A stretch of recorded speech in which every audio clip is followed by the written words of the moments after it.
รถที่ผสมก้อนหรือผสมคล้ายๆกันแบบ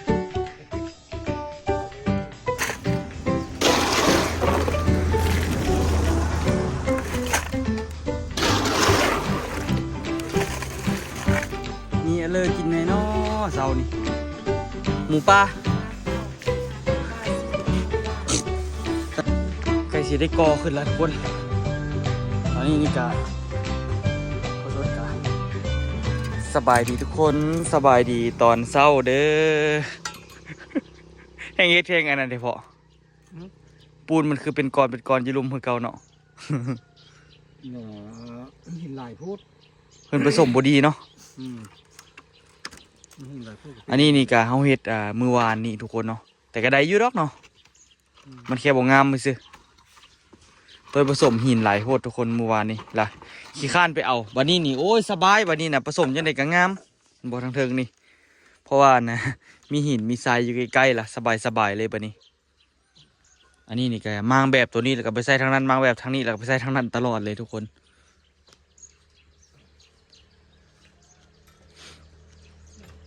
เดี๋ยวตัวสิไปจับแบบให้พอสดก่อนละตัวก็สีมาก่อเลยทุกคนมื้อนี้ก็มื้อนี้นี่ได้ใส่ประมาณ3บล็อกเนาะ3บล็อกอะ18ก็เป็น26บล็อกเนาะต่อแถวหนึ่งมันก็สิตกอยู่ประมาณนี้มันสิตกอยู่ประมาณ3บล็อกเป้าหมายมาแทกเมื่อวานนี้นี่บล็อกที่1บล็อกที่2แล้วก็บล็อกที่3ประมาณนี้เนาะทุกคน3บล็อกก็สามารถเทคานทับได้อีกวันหนึ่งคือว่ามาตรฐานสากลเลยแหละทุกคนเฮ็ดมาครั้งนี้นี่มาตรฐานสุดๆเลยแต่เดี๋ยวตัวบริเทคานหนักปะนี้แต่ว่าสุดนี้นี่ก็เทคานค่อนข้างว่าหลายเติบอยู่เพื่อความแน่นหนาเนาะอันนี้ตื่นมาแต่เช้าๆเลยทุกคนโอ้ยังบ่ทันขึ้นเถอะแต่เป็นแต่ก็ใกล้ที่ขึ้นแล้วแหละ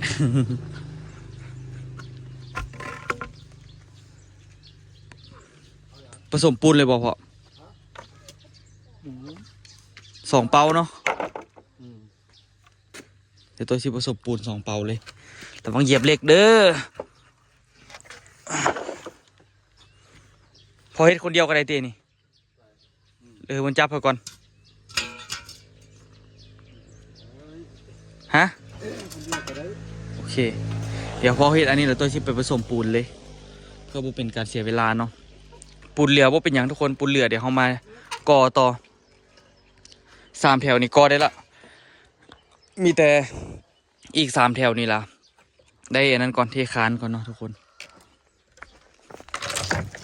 แหมแตกละมันมีเหล็กตะปูดิ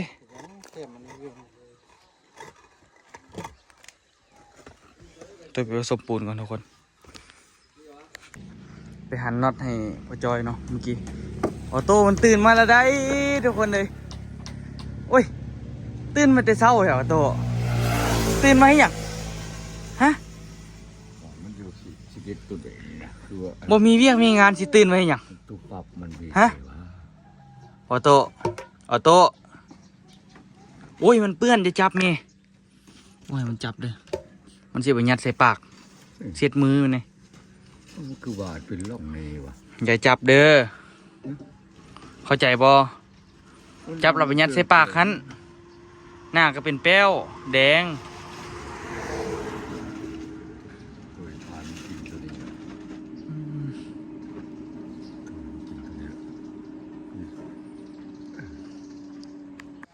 ชีวิตดี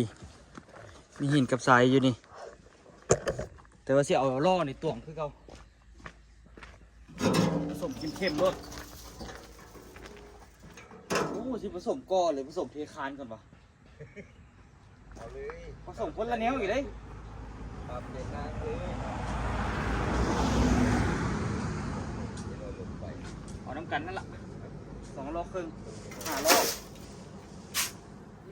2 3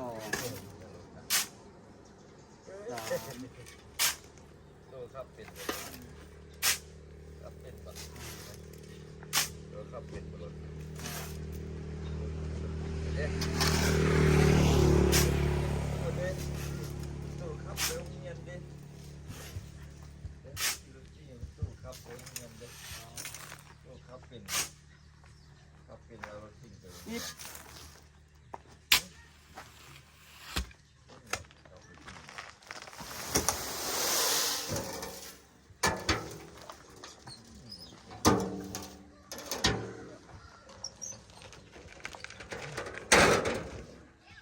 เอาอีก40อันนี้เนาะ40อัน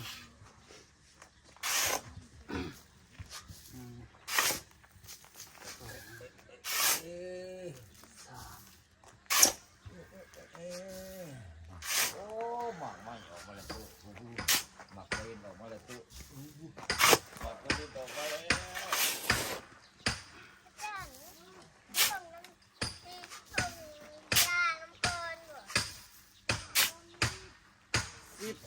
2ล้อนี่นะ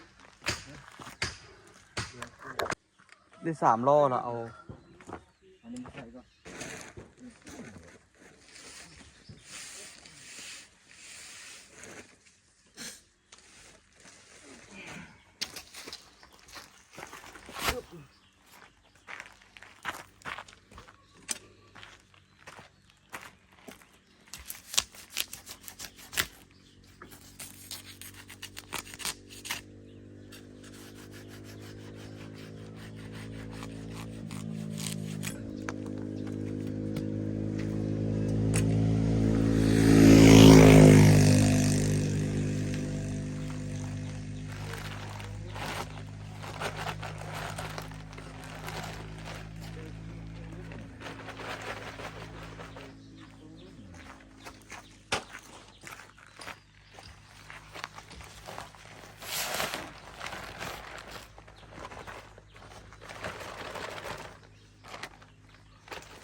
เข้าเลย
ผมรับเด้เอานี่มาตั้งก่อนแล้วจึงมายูรอเลย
อันนี้มันเป็นปองทุกคน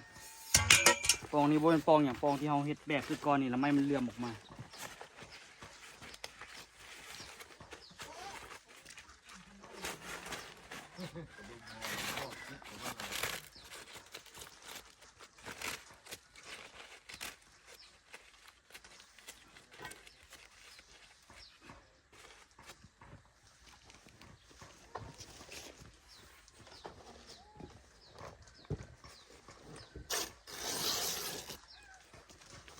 เอาไปสูยาก่อนยาบ่ให้ปูนมันหนีทุกคนโอ้ยปูนมันเหี่ย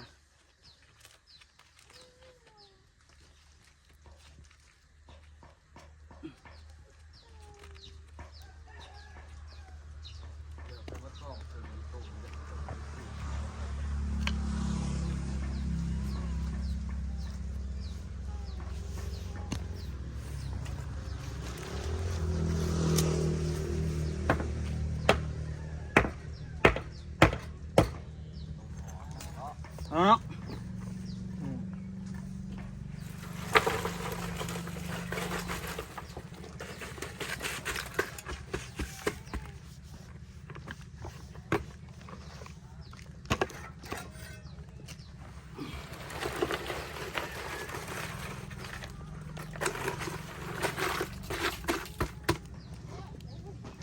โอ้ยเหนื่อย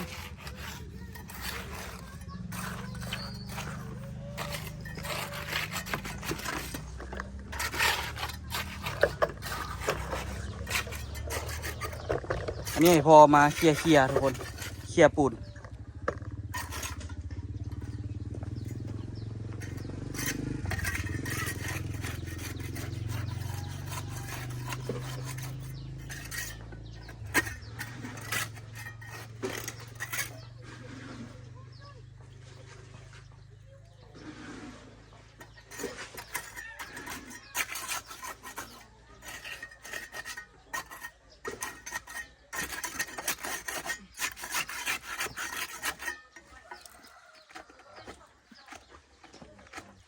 พูดน้อยสิตัว พูดหน่อยเนี่ย พูดน้อยสิน้อย ฮะ มันคือว่าเสื้อลายเหรอเด้มันบุทั่วบ่ ตัวดีดี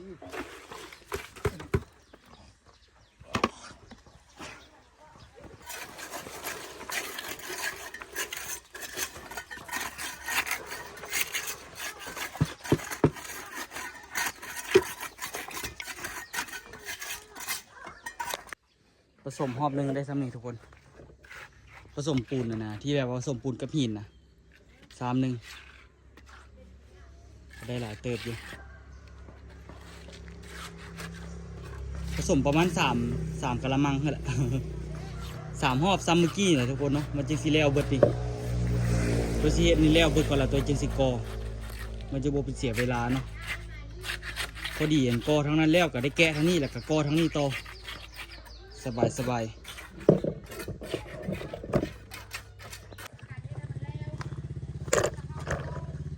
นี่ได้เพาะ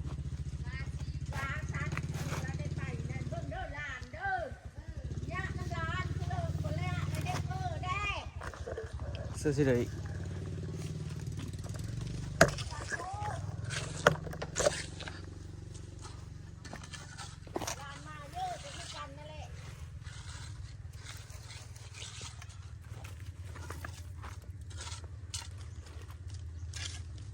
พอแล้วก่อนโอ้เป็นแต่ก้น เดี๋ยวเนาะเดี๋ยวตัวที่ไปเอาน้ำหดคานตัวนั้นแล้วก็เทต่อทุกคนให้มันแล้วไปก่อนจึงไปเฮ็ดแนวใหม่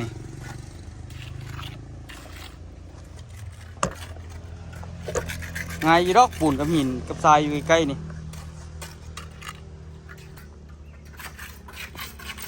รอบ2เนาะเดี๋ยวชี้ให้มันแล้วทั้งหมดก่อนตอนนี้คือเทอันนี้ก็ใกล้สีแล้วแล้วเดี๋ยวห่อน้ำปูนนะตีนนะเด้อเสื้อมาเด้อเสื้อเลือกเอา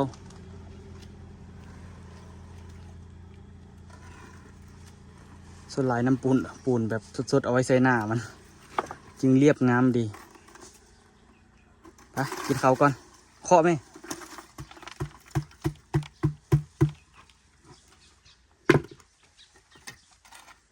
ไปกินข้าวก่อนกินข้าวเศร้านะทุกคนก่อนจะกินข้าวเศร้าก็เลี้ยวคันที่เลี้ยวอันที่สองละ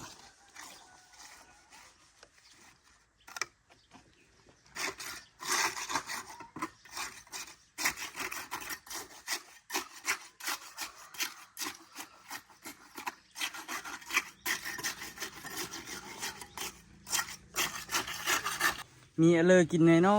เสานี่หมูปลา ลาบเก้าลาบหมูปลาซีนปีหมูปลา ตอนนี้หมูปลากับหมูปลารัวๆช่วงนี้แม่วันนี้ด่าก็บอกให้ซื้อหมูปลามากินอยู่ โอ้คนหมักอะซื้อแล้วมือดอกหมูป่าหมูบ้านเฮาเบิดหมูธรรมชาติหมูบ่ได้เลี้ยง หมูซอกเอาเนาะ หมูไปซอกเอา มาเด้อมาเด้อ เลย โอ้เองครับ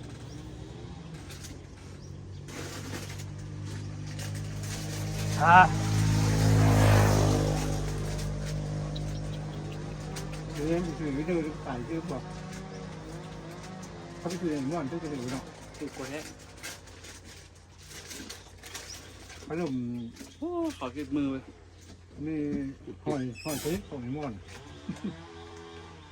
ส่วนจะว่าคำเหนียนั่นใดมีคนมาส่งเครื่องให้ใดทุกๆวันพุธ เรื่องนี้ป่ะ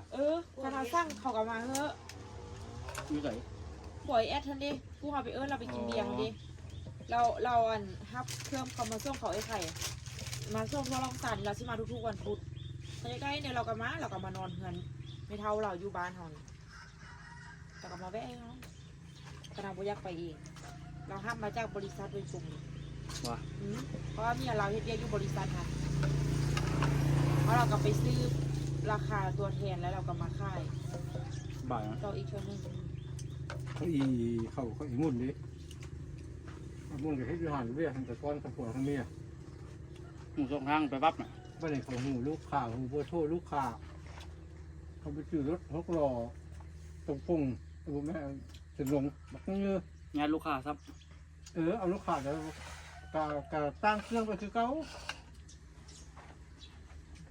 คุณที่พี่ให้ไอ้มอนนะวะ มนต์นะ มอนใส่ มนต์ตีนเนี่ยน้องเองอ่ะ อ๋อ เดี๋ยวมาเดี๋ยวเลย ว่าเนาะหัวคิดไข่เรา แต่งฟ้องมา โอ้ใช่ป่ะได้เยอะ เข้าเด้อปิ้งซี่หมูปลา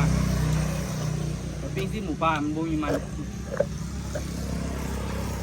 แข็ง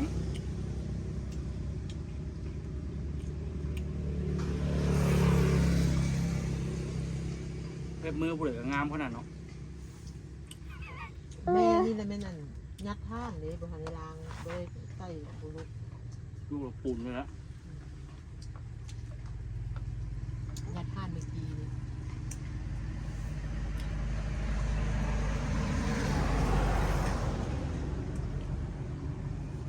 พี่นี่นะโอ้ไก่สีได้กอขึ้นแล้วทุกคนตอนนี้นี่กาพอสดกาแง่ปูนอยู่ไก่สีแล้วละ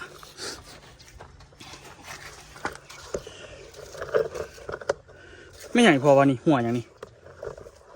หัวอย่างนี้นี่นะอยู่ตีนนี่นะนี่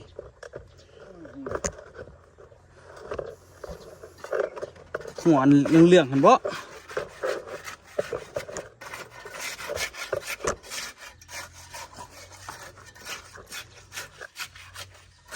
สีแล้วเด้อทุกคนเด้อ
ปูนกี่พ่ออยู่พ่อ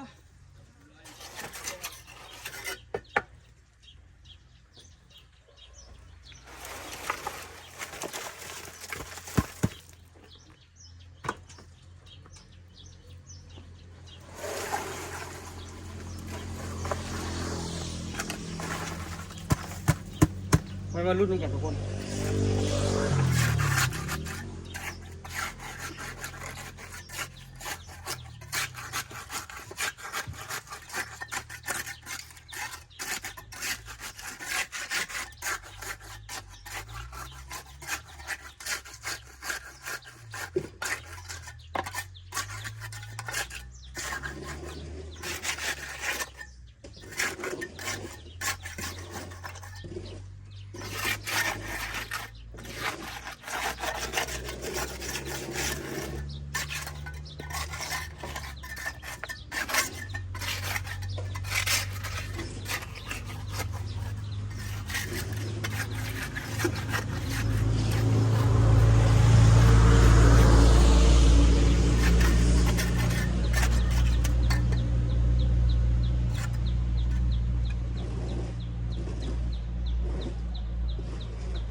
บ่พอซ้ำนี่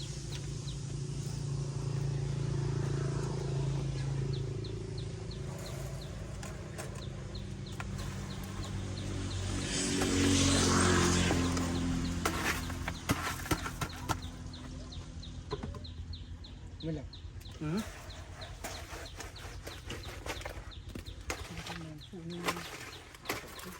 ะ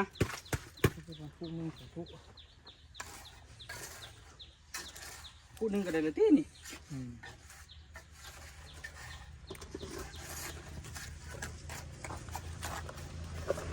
สภาพ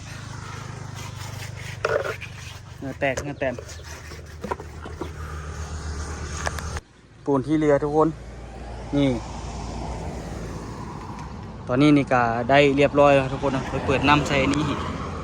เพิ่มเข้าไปอีกตึงๆเต็มไว้เนาะเกี่ยมกอได้ทุกคนต่อไปนะเนาะกอมันมืดแต่ว่าทางนี้นี่ก็ต้องได้ท่าตัวนี้มันแห้งก่อนถ้ามันแห้งก่อนหาก็ใส่น่าจะช่วงแรงๆผู้ใดจึงแกะได้ตัวนี้นี่ประมาณ1 โมงก็แกะได้ละทุกคนเนาะมันก็น่าจะอยู่โตละน่าจะแข็งโตละแกะแบบแล้วก็เรียบร้อยนะทุกคนเนาะอันนี้นี่ก็แข็งเรียบร้อยแล้วอันนี้นี่แห้งแล้วตั้งแต่เมื่อวานนี่พูดนะทุกคนสามารถกอได้เลยนี่3 อันนี้สามารถกอได้เลยเนาะ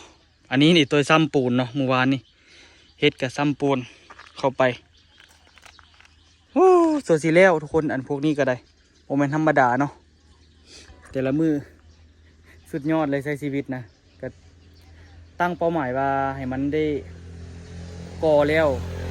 ให้มันเทคานถึงนี่ไว้ก่อนเนาะ